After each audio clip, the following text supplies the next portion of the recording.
ভাই ভাই কি অবস্থা? আপনি খিচুড়ি খাবেন?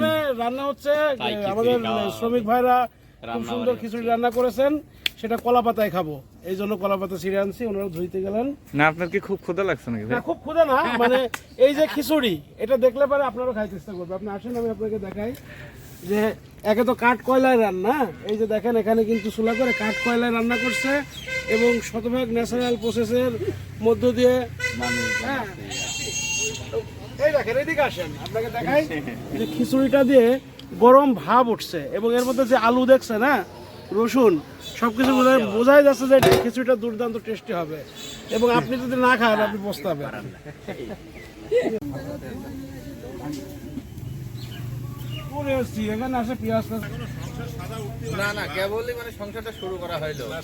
মন্ডল ভাই, এই মন্ডল ভাই, কি হচ্ছে? কি খিচুড়ি খাচ্ছি।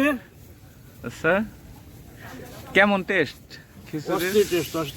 মানে আমি দেখছি এর আগে পরে, সেই অভিজ্ঞতা থেকে আসলে খিচুড়িটা হাতে নিছি যে যেখানে একদল শ্রমিক ভাইরা কাজ করেন এবং যখন ওনারা নিজেদের জন্য খাওয়ার জন্য রান্না করেন, এই রান্নাগুলো ভালো হয় সবসময়। আমিও বসে গেলাম খেতে।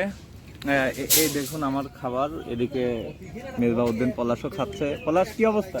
হ্যাঁ, সুন্দর একটি খাবার। আমরা মূলত এই খাবারটা খাওয়া হতো না, আমার ডেইলি স্টাফের রিপোর্টার আমাদের আনিস মন্ডল ভাই, তিনি কিন্তু আসার কারণেই এই খাবারটা যখন শুরু করলেন, ঠিক আমরা কিন্তু সেই সময় লোভ সামলাতে না পেরেই কিন্তু খাচ্ছি। হ্যাঁ ঠিক আছে বন্ধুরা, আমরা খাবার খাই, দেন তারপরে কথা হবে।